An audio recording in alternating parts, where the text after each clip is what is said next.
Pendidikan bukan hanya soal transfer ilmu.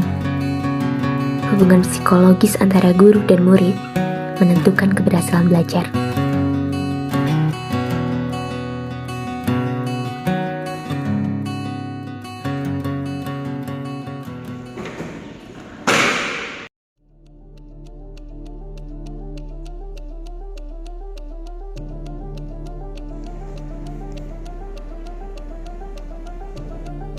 Anak-anak, sekarang buka bukunya halaman 18 dan dikerjakan latihannya.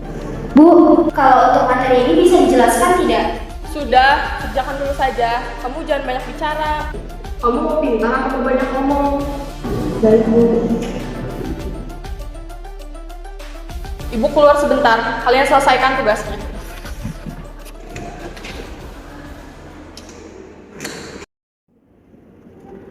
Kenapa ya Bu Dewi setiap mengajar selalu begitu?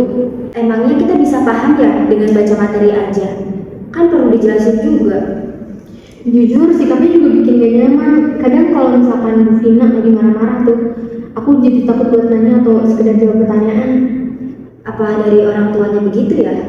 Kalau dari teori nativisme, menurut Schopenhauer, perkembangan karakter anak itu berdasarkan genetik juga.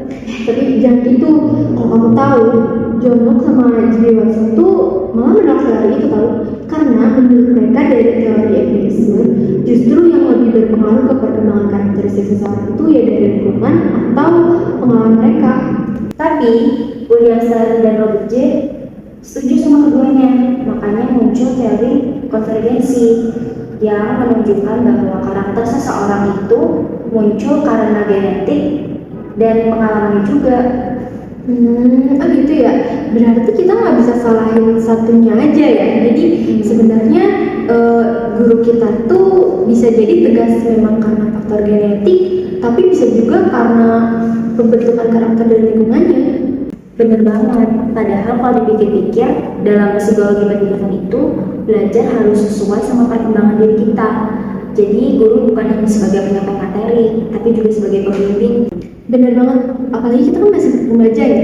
Dan udah seharusnya di usia kita ini, guru lebih bisa menghargai pendapat kita dan dukung juga gitu biar kita bisa lebih berani buat ngomong.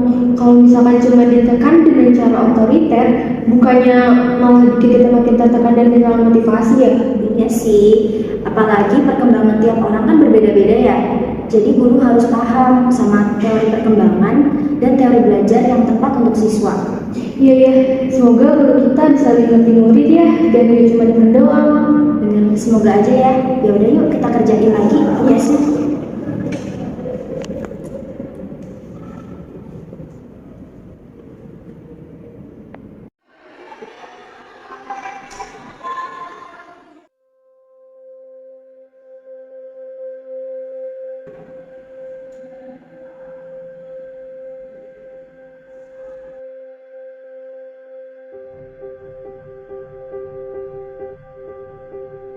Dulu aku juga ditekan, dipermalukan.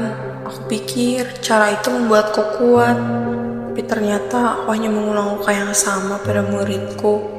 Seharusnya aku bisa menjadi guru yang menghargai dan membimbing. Kalau aku terus keras, mereka tidak akan belajar dengan semangat, justru hanya belajar dengan ketakutan.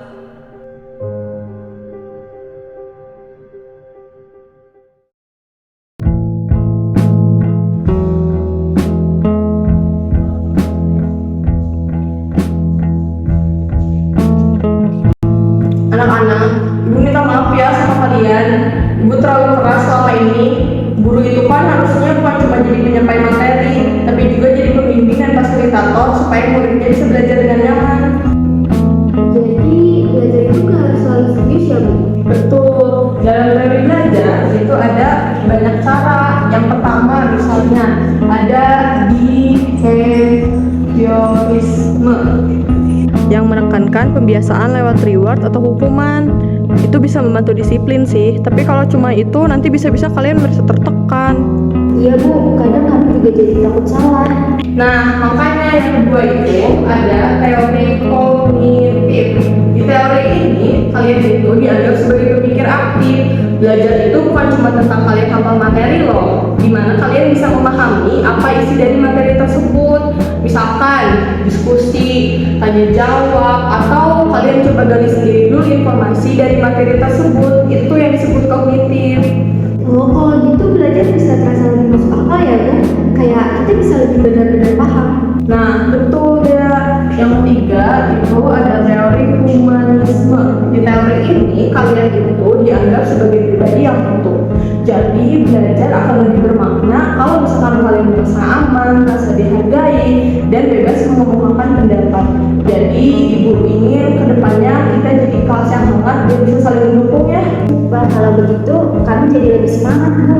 Nah, coba kita gabungkan tiga teori ini ya. Disiplinnya kita ambil dari behaviorisme, pemahamannya kita ambil dari kognitif, dan juga rasa hangatnya kita ambil dari humanisme. Mudah-mudahan kedepannya kalian bisa menjadi pribadi yang lebih baik, lebih kuat, dan kita bisa jadi saling mendukung ya anak-anak. Landasan psikologis pendidikan mengajarkan bahwa setiap anak butuh rasa aman, penghargaan, dan dukungan. Dari sanalah lahir keberanian untuk belajar dan berkembang. Karena pendidikan sejati adalah membimbing, bukan menekan. Humanisme. Nah, dalam teori ini kita betapa Muncul teori konvergensi. Dengan keduanya, makanya muncul teori